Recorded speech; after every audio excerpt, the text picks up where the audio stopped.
on your right. Minard up a game here playing Blue-White Stoneblade versus Jun. And one thing we talked about before this match was, are people cheating on cards like Engineered Plague? Yep. And Darin Minard is playing Esper Blade, but he doesn't have any Engineered Plagues in his sideboard. So he does have one copy of Supreme Verdict, one copy of Humility, which could come in against Goblins. But again, it just shows you that players really aren't caring about Goblins these days, doesn't look like.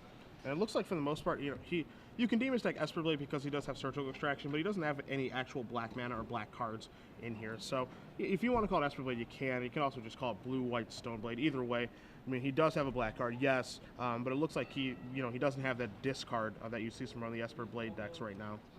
Yeah, so it's mostly just a blue-white blade deck, I guess. Yeah.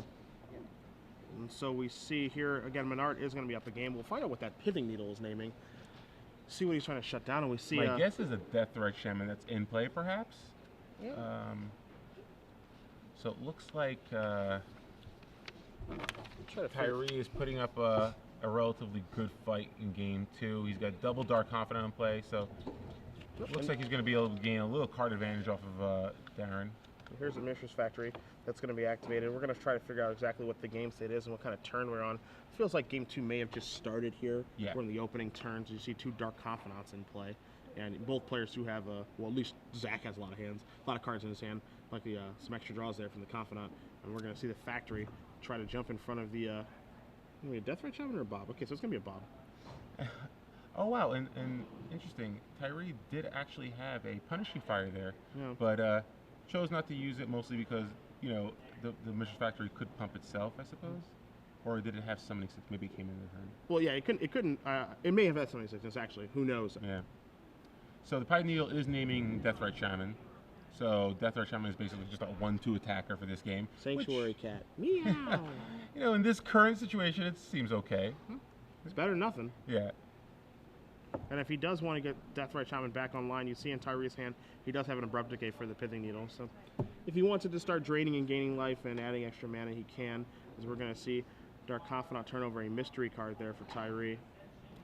And Darin's hand, not very good. A bunch of land and Jace the Mind Sculptor, but Jace the Mind Sculptor might not be enough in this game if he's not able to stop some of the pressure that Tyree's putting on here. And now you're going to see Jace the Mind Sculptor go bye-bye via Thoughtseize off of that Bloodbraid Elf Cascade.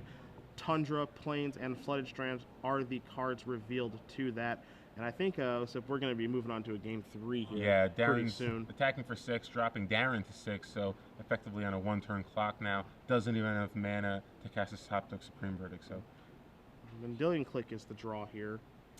now, if he clicks main phase, he could. Well, it doesn't even bother. Assumes Tyree has some sort of removal spell in his hand, so. I mean, he might be better off not letting Tyree know that he has Vendilion Click in his deck. Yeah, we don't know. That's what he was thinking. We don't know how game 1 went, and if Darin did show a Vendilion Click, but if he didn't, if he hasn't seen it yet, maybe he doesn't know that he left it in the sideboard. He knows that it's in his deck because they have deck lists, but he doesn't know if he actually left it in. So. Yeah, and interesting, he boarded it. It looks like he did board in the Pithing Needle. Okay. Maybe possibly just to stop a turn 1 Deathrite Shaman.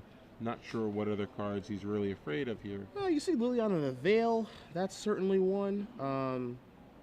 That's actually it. It looks like we see. I want to make sure I'm not missing anything. Yeah, Punishing, you can't. Yeah, because you can't really. No. You can't name Punishing Fire and stop that ability. No. So, not really much. Maybe he's using it to try to bait an Abrupt Decay, and he's bringing in cards like Sword of Feast and Famine as well. Okay. But either way, it looks like we have 1 copy of Humility, 1 copy of Supreme Verdict, 1 copy of Gilded Drake, 3 copies of Surgical Extraction, which you'd imagine are probably coming in because it's one of his few ways to stop the Punishing Fire combo. Yeah, we saw one in his graveyard that game too. Yeah, 1 copy of Sword and Feast and Famine, which again, pretty good against a black-green deck, not great against Abrupt Decay. And Zach's playing 4 copies of Abrupt Decay, which Darin knows of, so might not be bringing in that card. He has 1 copy of Pithing Needle, which again we saw this game, so obviously he has his reasons for bringing that in. 2 copies of Path to Exile, 2 copies of Disenchant, and 3 Geist of Saint Traft. Okay. Geist of Saint Traft probably not very good in this matchup. Path to Exile, I like that as another way to deal with Tarmogoyf. Yeah, I think he just wants a lot of pinpoint rule. Dealing with Tarmogoyf, dealing with Dark Confidant. I mean, heck, even dealing with like an annoying Deathrite Shaman. You just want to get that off the table and turn your turn your Snapcaster mages back on. Yeah, we know Force of Will isn't very effective in this matchup. You're dealing with cards like Thoughtseize and Hymn to Torque. You don't really want to be giving up that much card advantage. So probably going to bring in Path Exile. We know the Pine Needle's coming in. I wouldn't be surprised if the Sword of Feast and Famine came in too, because again, it's not great against Abrupt Decay, but it can still steal wins if it's left unanswered. Yeah, against this deck that does have a little bit of red removal and Punishing Fire and Lightning Bolt, but outside of that, this is a Jund deck, and obviously plus pro green, pro black. That's where you want to be against this deck. So. And Darin has 3 copies of Spell Pierce, which again, not great in this matchup, and I expect Surgical Extraction to be a clean swap right there. So we do see both players shuffling up here for Game 3. Be interesting to see. Hopefully we can get some results from our other matches as well. See if Storm is beating Jund or if Storm is beating the Loam deck, or at least find out what the game counts are for you guys at home who are maybe rooting on the old combo deck. Or if you're looking for a little bit more fair decks to move on to our semifinals this evening. And Zach's got an interesting sideboard. He has the 4th Bloodbraid Elf, where a lot of Jund decks are playing only 3 Bloodbraid Elves main. He's got the 4th in his sideboard. I expect that would probably come in. He's got 1 copy of Ancient Grudge, which you definitely bring in to deal with Batterskull and Muzao Jete. He has 2 copies of Jete himself, which he can choose to bring in, along with 3 copies of Duress, which, you know, not sure how much you want. It's good at taking Swords of Plowshares and Jace the Mind Sculptor, but not great against Brainstorm. So, not exactly sure how many if he wants to go on all 3 copies, but maybe a couple of copies of Duress. So we are going to see Minard and Tyree take a mulligan down to at least 6 cards here. Do have someone on Twitter that told me yesterday, or maybe it was Friday. The days are starting to blur together a little bit here. So much coverage, but the guys at the local store in Oklahoma, they call Darin the Dare Bear. The Dare Bear. The Dare Bear. So if you want to start calling Darin that, I don't think he's going to seem to mind. Or you can just call him Darin. Your call. It's up to you. You know, I'm not quite so sure. I've never met these people before. Yeah. They could be that could be a negative nickname. Darin might not like that, so I'm not going to call him the Dare Bear. All right. Unless he gives me permission to. All right. Well, I hope I'm not being set up on Twitter. But if you do want to set me up on Twitter, you can interact with us here at SCG Live. Hashtag SCG Invi. We've got about 2.5 rounds left to go. This is our second match that we're going to cover in the quarterfinals. But if you guys don't want to chat with us and hang out while you're hopefully watching WrestleMania, feel free to do that. Why bother watching WrestleMania when you can see 2 masters battle it out here? Have you seen John Cena? I actually don't watch wrestling. I'm Wow. sorry. A lot of people just gave me dirty looks here. Yeah, that's not okay. That's not okay. Glenn, stop clapping. I did watch wrestling when I was a kid. I watched the WWF cartoon, the Hulk Hogan. It was like Hulk Hogan, Macho Man, Randy Savage. Do you remember? Probably before your time. I'm not old, so no, Oh, I don't remember. well, yeah. Not old. Please, come on. You have YouTube, don't you? I love how people say, "Oh, I never saw that movie before my time." Oh, really? Yeah. You don't own a DVD player? You don't own a computer? There are plenty of ways to see things. I'm sorry, the WWF cartoon is way before my time. Now, you want to talk about the Mega Man cartoon? Now you're speaking. I'm not my asking language. you, did you live through the Great Depression? I'm asking you, have you seen a cartoon? Well, to answer your question, I have not yet. All right, so it looks like both players are happy with their 6 cards hand, or relatively happy. Yeah, as happy as you can be on 6. How about that? Oh, whoa, actually, Oh, no. hello. Darin is happy. Zach is debating it now. And if Darin's happy, that means Zach's probably not so happy. Yeah. And he's going to go down to 5 here. Okay. Wow. Game 3, Zach is forced to mull to 5 on the draw. Not ideal, but again, Mulligan's better than the deck that we saw prior, Mud, because he does have 4 copies of Dark Confidant, which can sort of regain some of that advantage that he loses. So, you know, not a great situation for Zach, but when your deck doesn't Mulligan's reasonably well, you can come back from anything. And he's only behind 1 card, even though he's going to 5. And Darin did Mulligan. And he's on the draw. And he's on the draw, so not a terrible situation here. It can certainly be worse. And he also has an engine in Punishing Fire and Grove of the Burnwells, which can sort of just drive the advantage back in Zach's favor. Oh, I do know what show you're talking about now. You're talking about Hulk Hogan's Rock and Wrestling. Yes. Yeah, I've seen all the episodes. Great show. Great show. Yeah. Really is. So we're going to see a Grove of the Burned Willows into a Deathrite Shaman here from Tyree. So trying to undo that mulligan, certainly a good start. You see a Wasteland, I think a Punishing Fire, Dark Confidant too. Wow. Yeah, really good mulligan here. We see a Brainstorm here on Tyree's, and I believe this is the end step of Tyree's turn here, as we do see that we do have a quick update. Greg Mitchell versus Jeff Hoogland, our 5-forward match. Of course, Greg playing Storm, Jeff playing the 4-color Loam deck. They're going to be going into Game 3 here. So, see what the end result of that match is going to be. As you see, Darin is going to untap. He's going to draw. So that Brainstorm was on Tyree's end step, as he does draw an island here. Polluted Delta and does just pass the turn back. So, we have... There are no lands currently in the graveyard, but he can... Okay, so he do draw a sack land. Yeah. So now he has access to black mana, and he can cast a Dark Confidant if he chooses. See what black land is going to search out here. Maybe get a Bayou. Considering a Badlands as well. Taking a look at his deck listing, if he does have... And he does have a basic Swamp. I don't know if he wants to get that or not. Is he... And yeah, he might be afraid of 2 copies of Wasteland in Darin's deck, so... Could be afraid there. Yeah, playing a little safe. Doesn't want to... He has 1 Wasteland in his hand. Oh, well, maybe rethinking it. That's a bit of a surprise. Yeah, I think it's a reasonable play there, because if you want to just go for the basic, because you have 1 copy of Wasteland, you don't want to get Wastelanded yourself and not be able to use your Wasteland and be behind on mana. But he was very unsure of himself. He actually brought up all the blacks, all the black mana there. Wasn't sure what card he wanted to get. I think he's giving away a little too much information. Now Darin knows. Okay, maybe he is a little mana light. Not quite sure. Maybe now Darin is willing to cast Swords of Pleasure on the Deathrite Shaman. Maybe he's unwilling to use his Path to Exile now. So let's see how Darin handles a turn 2 Dark Confidant. And that is in fact what we see happen. Darin lets it resolve because he has to. Doesn't seem to mind too much. And this is what you were talking about when going over the sideboard here. Darin does have those sorts of plowshares. He also has Path Exiles, and in combination with Snapcaster Mage, he can just pick off a ton of threats and not really care very much about the creatures that Tyree does play. As Tyree is going to search out a Swamp here off of Path Exile. And is that a foil path, Swords of Pleasure in his hand? That's a foil path. So interesting that he would use the path over the sword. Is there? I think it's a foil Path to Exile, not a. Oh, so it is a foil path. So it's 2 paths. He doesn't have a sword. Okay. As we do get a quick update, William Pearson, playing Jund, wins 2-0, beating Chris Cornwell Shield playing Storm. Wow. I did not expect that at all. No. All right. 2-0. Didn't put up much of a fight. We expected... Oh, well, again, we said if he drew the right half of his deck, you know, if he went turn 1 Thoughtseize, not turn 1 Lightning Bolt, it makes a huge difference. So. Well, it sounds like that's what he did, as he is going to advance to the semifinals. Going to play the winner of that match that is in Game 3. Again, Greg Mitchell playing Tez, the Epic Storm, against Jeff Hoogland playing 4-color Life from the Loam.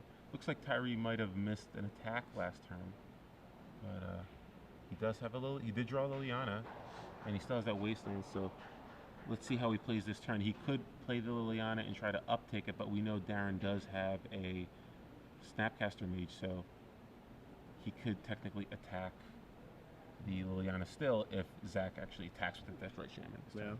We're going to see... looks like he... Oh, no, he's tapping for mana, perhaps? That's 4 mana, maybe this maybe a Bloodbraid Elf here? Yeah, okay. There it is. So Bloodbraid Elf, and we're going to see a Cascade. Let's see what he does find. Deathrite Shaman, number 2. Not the best Cascade ever, but it's still worse. Yeah, 2 creatures for 1, always reasonable, especially when you are on a mulligan to 5. So now we're going to see Minard here. He is going to play a Snapcaster Mage. His own pseudo Bloodbraid, getting a Brainstorm, probably. Pseudo Bloodbraid has been announced. And he's going to target Path to Exile. No. He's going to take care of Deathrite Shaman. He's probably going to blot too, right? I would imagine, yeah. He's going to he has another Snapcaster. Yep. He has another Path in his hand. So he can still get Brainstorm going if he wants to. And again, off a mulligan to 5, not the worst shape for Zach. Darin doesn't have a Jace the Mind Sculptor, and the Wasteland ensures that he won't be able to top deck 1 and play it that turn. Yeah. So Zach probably hoping that Liliana will be able to do some work next turn. So we do see Minard is going to draw an island to go along with that Flooded Strand, Path to Exile, and Snapcaster Mage after shuffling and cutting Tyree's deck. We'll see what he's going to plan on doing this turn, as he is just going to play an island. He's going to play a main phase. Wow. Main phase Snapcaster Mage. This feels like a brainstorm to me then. Yeah, definitely going for the brainstorm.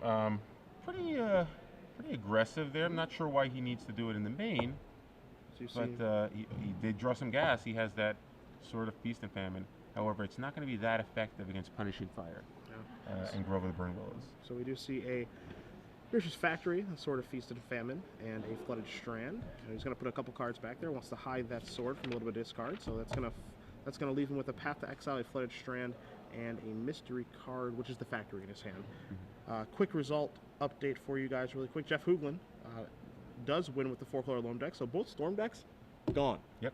Out of the top 8. You Storm fans out there, sorry about that whammy.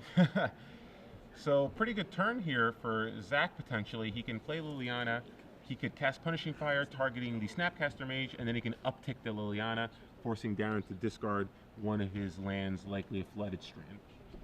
Yeah, it wants to have that Factory around, and that last card is that Punishing Fire. So this is a really, really good mulligan to 5 here. Very good mulligan. Yeah. Liliana is going to be doing some work on Darin's hand. Yes. Yes, it is. He's going to discard that Flooded Strand now. And again, he loses the ability to shuffle away some cards, but I think, did he keep the sword on top of his deck? The Feast of Famine? Yep. Okay, so drawing a sword, which isn't very useful right now. No, it's really not the best. And then you're going to see Deathrite Shaman come in for 1 here. Yeah, Zach's got to be ecstatic if Darin's turn is just 3 mana, Sword of Feast and Famine, Mistress Factory. Go. It's, you know, he's going to uptick. He's going to empty Darin's hand completely. Again, he's vulnerable to a top deck Jason the Mind Sculptor, which that's not the next card. That's not the next card. Yeah. So is it the one after that? Who knows? As you're going to see Path to Exile here from Darin, going to take care of that Deathrite Shaman. He knows he doesn't have any more basics, just the forest and the swamp. So safe to do it right now. Yeah. Doesn't give him any advantage. Doesn't thin his deck at all. And does just pass the turn back because he's going to discard that path anyway to Liliana. So might as well cast it. Might as well cast it. So it's a battle of top decks. But one player has a Planeswalker, and he's going to play a Grove. A Grove of the Burn Willows and pass the turn back. And now that he has Grove of the Burn Willows ×2, it's going to be tough for even Extraction to deal with the Burn Willows because to deal with the Punishing Fire. And Punishing Fire is going to be able to deal with any top deck Jace anyway. So pretty good position for Tyree right here. Yeah. So Tyree is going to bring that Punishing Fire back. And he does not shoot on the end step and bring it back again. A little bit surprised. I guess it doesn't do anything, so never mind. I take it all back. It's late in the day. Glenn, stop laughing at me, please. As we're going to see that tick up, he's going to discard a Hymn to Torak. So Liliana keep ticking up, and Liliana does have another ability, an ultimate ability. Oh, does it? So does it have an ultimate? So let's bring that card up on the screen. Show you that ultimate ability. For those of you at home unfamiliar with Liliana's ultimate, because how often do you really get to ultimate a Liliana? You know, a lot of times you're just upticking, then sacking, upticking, make him sack. No, it normally dominates the game that way. Yeah. If we're gonna see this on the screen momentarily, the old you separate all the permanents, is what Tyree will do have for Minard, and Minard will have to sacrifice all permanents of a pile of his or her choice. So we'll see. We might see it bite the dust here. He might just want to take it up to 7 and then activate the ultimate instead of losing the Liliana. You definitely don't want to lose your Liliana. Liliana's ultimate's not the most devastating sometimes. Usually it's like destroy 3 lands. Yeah. But no, we're going to see an Abrupt Decay off the top here. Going to take care of that sort of Feast and Famine. So it feels like to me we're going to see this move up. Yeah, you definitely don't want to. I don't think you want to lose your Liliana yet. Yeah. Esper Blade doesn't really have many ways to deal with Planeswalkers effectively, especially in a situation like this where you have no creatures whatsoever. And he does draw a Geist of Saint Trap, which it actually would be good in this situation a decent amount of the time. The problem here is that, you know, he can take down Liliana, and then, you know, if Darin were to try to activate that factory to sacrifice something else, he just Punishing Fire it. So Geist is, you know, not the best in this situation here. So allows Darin to gain a life. So let's see if does he have enough mana to go target it with Punishing Fire, Darin activates it to give it +1/+1, and then does Darin have enough mana to use a Burn Willows to get it back and then recast it? Okay. So that's 1, 2, 3, 4, 5. So I believe he does have enough. He has 3 red and 2 colorless is what you would need there. And so we're going to see Punishing Fire go this way. It's going to go upstairs, and then he's just going to bring it back. So life total does not change at all, which was a mistake that I just made here because I thought it would. So It's late, baby. It's late. Magic after dark. So let's see how Zach chooses to deal with this Geist. Likely gonna... Oh, no, he's just gonna go ultimate here. Yeah, so he's going to go ultimate. You're going to see Darin read it here. And I think the reason you're going to see this Osip, is he's probably going to separate the Geist and the Factory. Make him choose one or the other, maybe? I don't I don't understand this play. Okay. I don't understand this play, though, because let's say you go Geist and everything else. Isn't Darin just going to pick the Geist pile anyway? And just go for broke? And then kill the Liliana. And now you have no way to deal with Geist Saint Draft. Okay, you know, the play that we were going to talk about where, you know, maybe he makes him sacrifice to Liliana, and then Darin activates the Factory. Yeah, okay. So he would tap the Badlands and the Swamp, cast the Punishing Fire on the Factory. Darin activates the Factory, giving +1/+1. Punishing Fire resolves, goes to the graveyard. He taps the Burned Willows, uses a red to gain a life, and brings that back. And then he taps the other Burned Willows and another land to cast the Punishing Fire a second time. So that play would work. Yeah. So that would take care of that. So I guess the question is, why do I don't understand it. Yeah, you have to keep Yeah, you Geist. have to keep the Geist. It's like your You're just only chance. Yeah, you're just all in on Geist now. Yeah, so does he have another... maybe is this a Tarmogoyf? Does he have a... Okay, that answers that makes sense now. Okay. It helps it makes sense, I guess, but I still would have preferred to just down tick it and force him to sack the Geist that way. Okay. But maybe he wasn't sure if he had enough to activate the cast the Punishing Fire twice, perhaps. Okay. But you are going to lose your Liliana now, but maybe it doesn't matter. You're going to lose your Liliana. But he's going to lose You his lose your Geist. Yeah. You have one land left, one card in hand. Might not really be relevant. Yeah. I mean, And Tyree you're still facing Punishing Fire. Right, yeah, Grove of the Burn Willows and a draw step every turn. Yeah, so, yeah, it looks like that Liliana Veil ultimate activation is certainly okay now. Yeah, you know, it's fine. Make him sacrifice 5 lands. As long as he had a follow-up. If he didn't have a follow-up, it would have been looked very a little awkward. bit looked a little bit wonky. I was wondering what that card was, as Darin does draw a Stoneforge Mystic for the turn, and cannot cast that one. So chooses not to attack there. Yeah, I mean, attacking doesn't really do very much, as you're going to see Punishing Fire here. I don't know. I mean, you might want to just get rid of that Liliana. You don't want to keep upticking and picking apart your hand, because basically any spell you draw, you're just going to lose. You have no mana to cast it. So if you top deck a Plowshare, at least you have an answer to a Tarmogoyf. And so suddenly Zach doesn't have a Tarmogoyf in play or a Liliana. Obviously, you're dealing with a Punishing Fire still. So we'll see Stoneforge Mystic discard here, Punishing Fire discarded there.